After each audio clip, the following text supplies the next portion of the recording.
How's it going, everybody? All right, tonight we are continuing 2025 the right way. We are going to finish up The Hobbit. Let's get right into our reading of The Hobbit while smoking Capstan Blue. Starting off where we left off. True, true, said Thorin.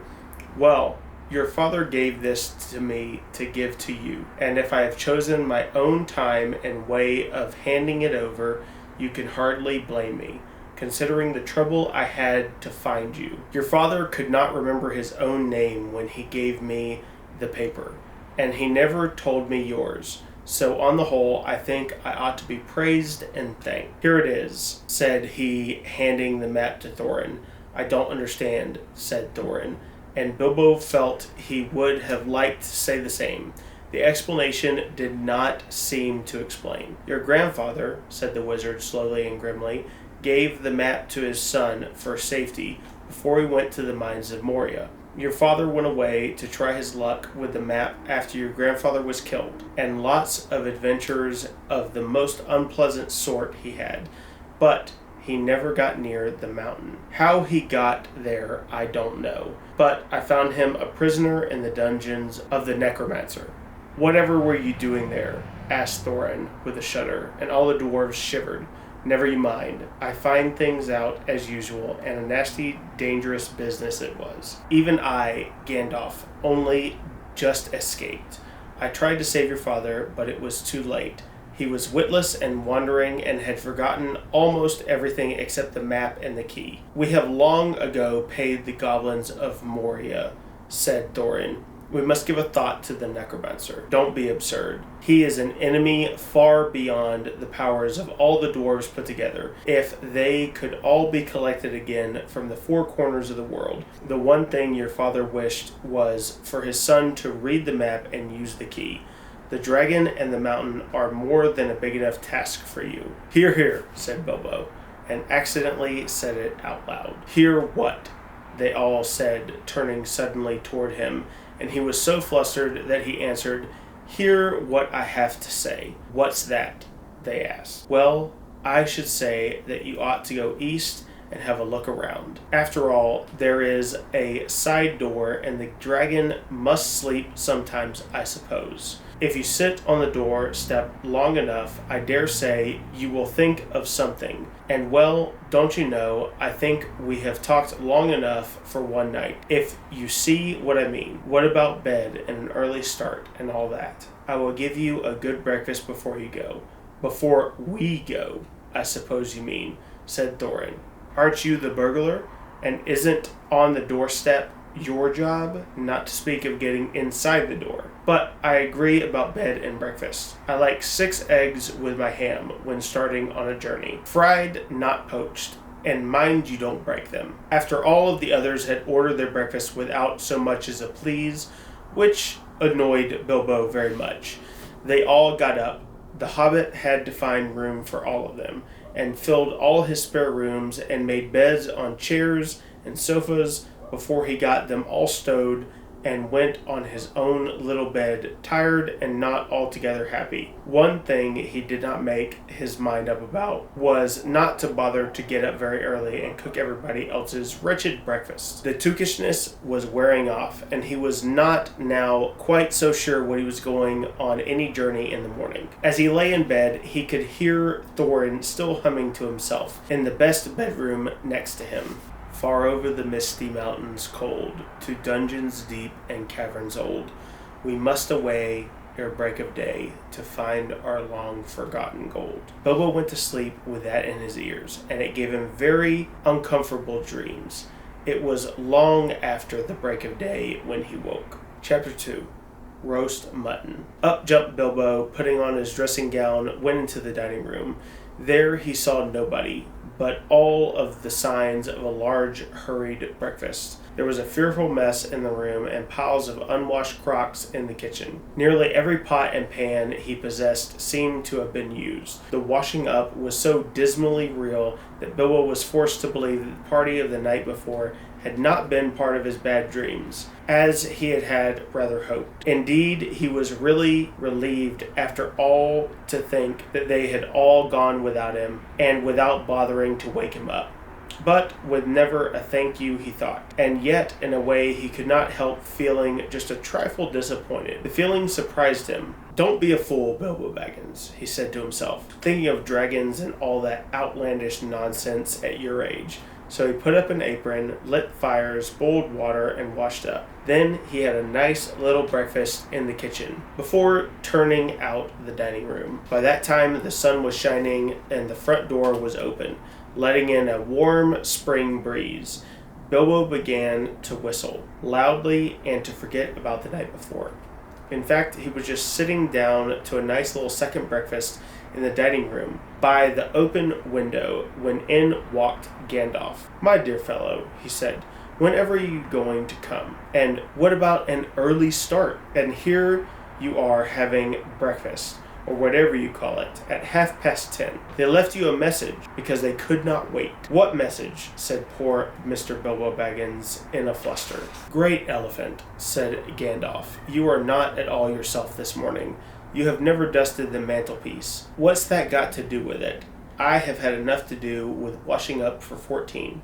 "Well, if you had dusted the mantelpiece, you would have found this just under the clock," said Gandalf, handing Bilbo a note, written of course on his own notepaper. This is what it read: "Thorin and Company to Burglar Bilbo greeting. For your hospitality our sincerest thanks, and for your offer of professional assistance our grateful acceptance. Terms: cash on delivery, up to and not exceeding 1/14 of total profits, if any. All traveling expenses guaranteed in any event. Funeral expenses to be defrayed by us or our representatives if any occasion arises and the matter is not otherwise arranged for. Thinking it unnecessary to disturb your esteemed repose, we have proceeded in advance to make requisite preparations, and shall await your respected person at the Green Dragon Inn, Bywater, at 11 a.m. sharp, trusting that you will be punctual. We have the honor to remain yours deeply, Thorin and Company." "That leaves you just 10 minutes. You will have to run," said Gandalf. "But," said Bilbo. "No time for it," said the wizard. "But," said Bilbo, "no time for that either. Off you go."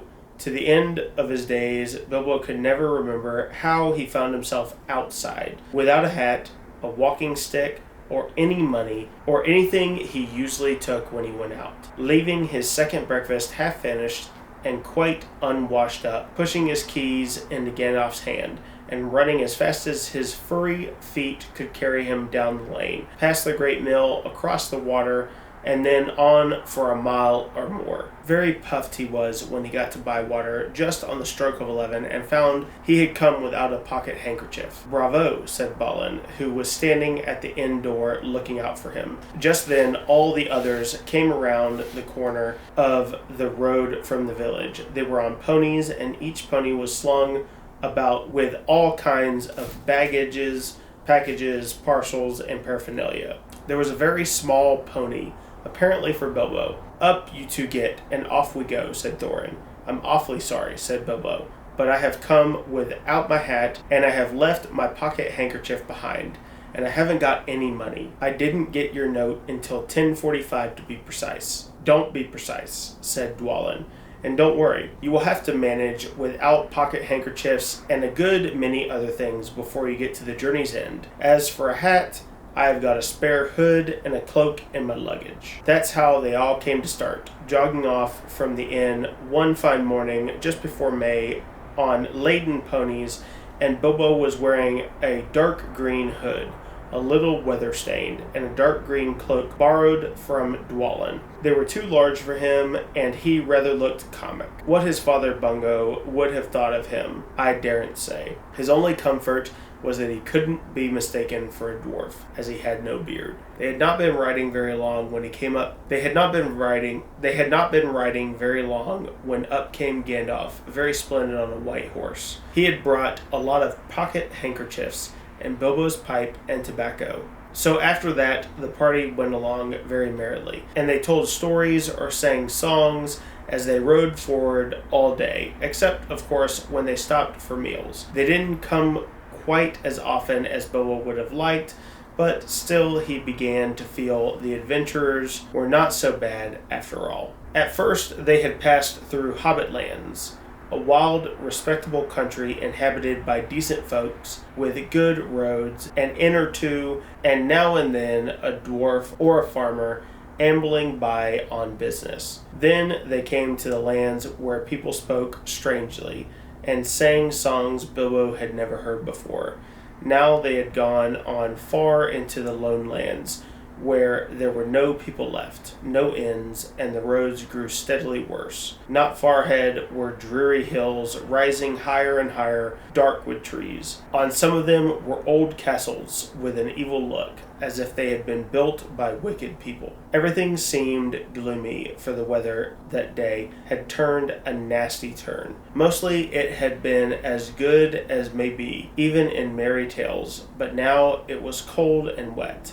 In the lowlands they had been obliged to camp when they could, but at least they had been dry. To think it will soon be June, grumbled Bilbo, as he splashed along behind the others in a very muddy track. It was after tea time. It was pouring with rain, and had been all day. His hood was dripping into his eyes, his cloak was full of water, the pony was tired and stumbling on stones. The others were too grumpy to talk, and I'm sure the rain has gotten into the dry clothes and into the food bags, thought Bilbo. Bother burgling and everything to do with it. I wish I was at home in my nice hole by the fire with a kettle just beginning to sing. It was not the first time that he wished for that.